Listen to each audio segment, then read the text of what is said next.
खर्च अगर आमदनी से ज़्यादा हो तो आपको डूबने से कोई नहीं बचा सकता।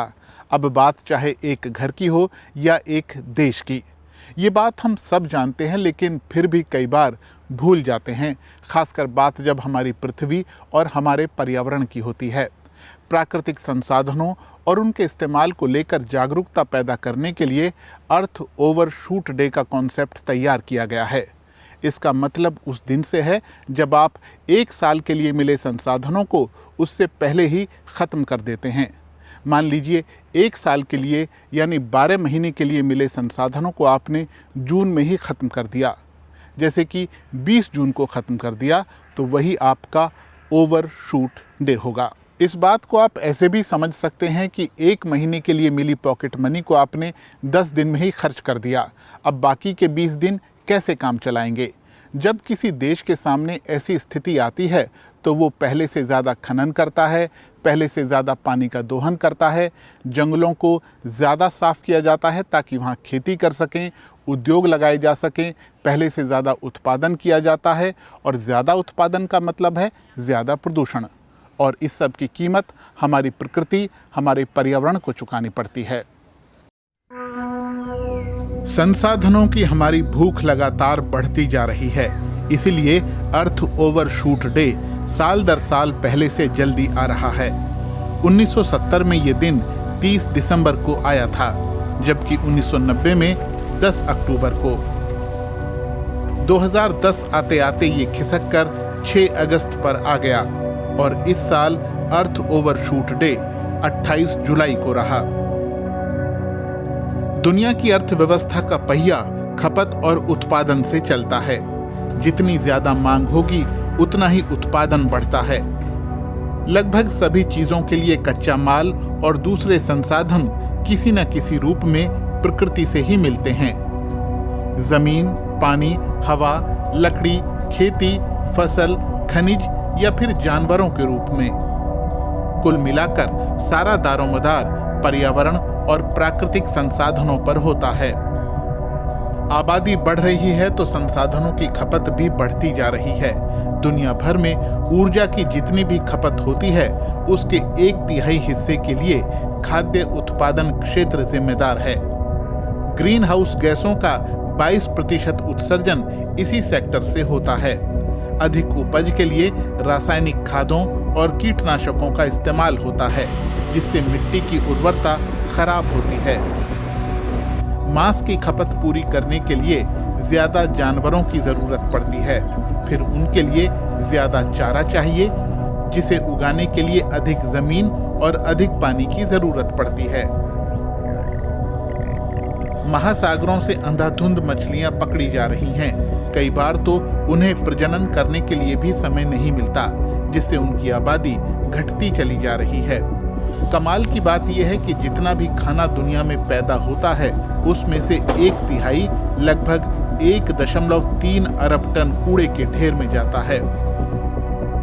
जीवाश्म ईंधनों का इस्तेमाल कम करने के संकल्पों के बावजूद अभी तक उनका पुख्ता विकल्प नहीं खोजा जा सका है। परिवहन सेक्टर अब भी बड़े पैमाने पर जीवाश्म ईंधनों से ही चल रहा है, जिसकी कीमत हम विशाल कार्बन उत्सर्जन के तौर पर चुका रहे हैं और हमारी धरती लगातार गर्म हो रही है। सुविधाएं लोगों को शहरों में खींच कर ला रही हैं, इसीलिए हमारे शहर लगातार फैल रहे हैं और नए शहर बस रहे हैं। बिजली, पानी, मकान और परिवहन की मांग भी बढ़ती जा रही है, लेकिन कहीं तो रुकना होगा, क्योंकि पृथ्वी के संसाधन असीमित नहीं हैं, वो कभी तो खत्म हो ही जाएंगे। मज़ेदार बात यह है कि जो जितना अमीर है उसकी संसाधनों की भूख उतनी ही ज़्यादा है। मिसाल के तौर पर जर्मनी को ही लीजिए। दुनिया का ओवरशूट डे इस साल 28 जुलाई को रहा, तो जर्मनी के लिए ये दिन 5 मई को ही आ गया था।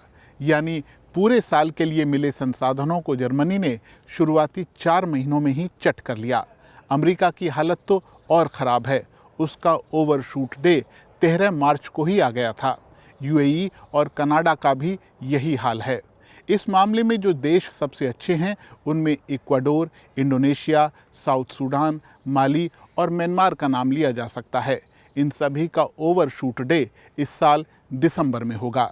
भारत के बारे में ऐसी कोई जानकारी उपलब्ध नहीं है।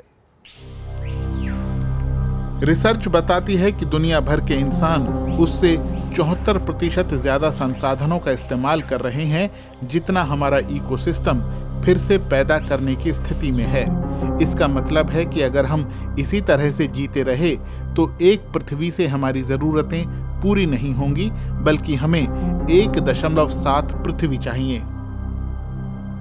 यूनिसेफ की एक रिपोर्ट तो यहाँ तक कहती है कि अगर सब लोग संसाधनों का इसी तरह इस्तेमाल करने लग जाएं, जैसे दुनिया के सबसे अमीर देशों में होता है, तो फिर 3 से ज्यादा पृथ्वियों की जरूरत पड़ेगी।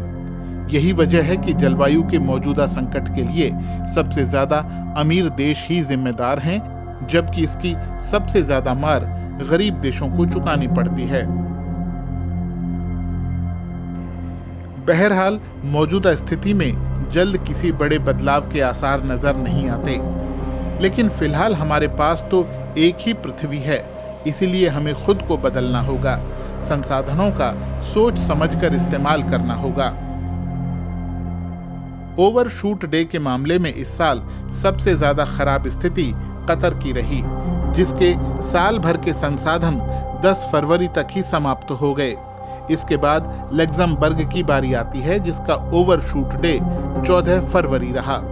हालांकि ओवरशूट डे को अभी आधिकारिक तौर पर नहीं अपनाया गया है, लेकिन इससे पर्यावरण और उससे जुड़े मुद्दों पर लोगों के बीच जागरूकता फैलाने में मदद मिलती है। हमें प्रकृति से उतना ही लेना चाहिए जितना वो पैदा करने की स्थिति में हो। इससे संसाधन बने रहेंगे और हम आराम से उनका इस्तेमाल कर पाएंगे। इसी को सस्टेनेबिलिटी कहते हैं। लेकिन हो रहा है इसका उल्टा। ज़मीन हो, पानी हो, जंगल हो, गैस, कच्चा तेल या फिर दूसरे खनिज संसाधन, हम सब का इस्तेमाल अंधाधुंध कर रहे हैं, जैसे कि वो ख़त्म ही नहीं होंगे। लेकिन ऐसा है नहीं। तो फिर हम क्या करें?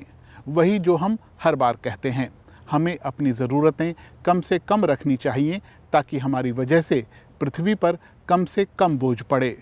और अगर हम ये सोच पाएँ कि हम जो भी करने जा रहे हैं उसका पृथ्वी पर क्या असर होगा, तो बदलाव का रास्ता आसान हो सकता है। तो आज की वीडियो में इतना ही। वीडियो आपको कैसा लगा हमें ज़रूर बताइएगा। आपकी प्रतिक्रियाओं का हमें हमेशा इंतज़ार रहता है। वीडियो पसंद आया हो तो इसे दूसरे लोगों के साथ भी साझा कीजिए, इसे लाइक कीजिए और शेयर भी कीजिए। आपसे होगी जल्द फिर मुलाकात। अपना ध्यान रखिए। आपका बहुत बहुत धन्यवाद।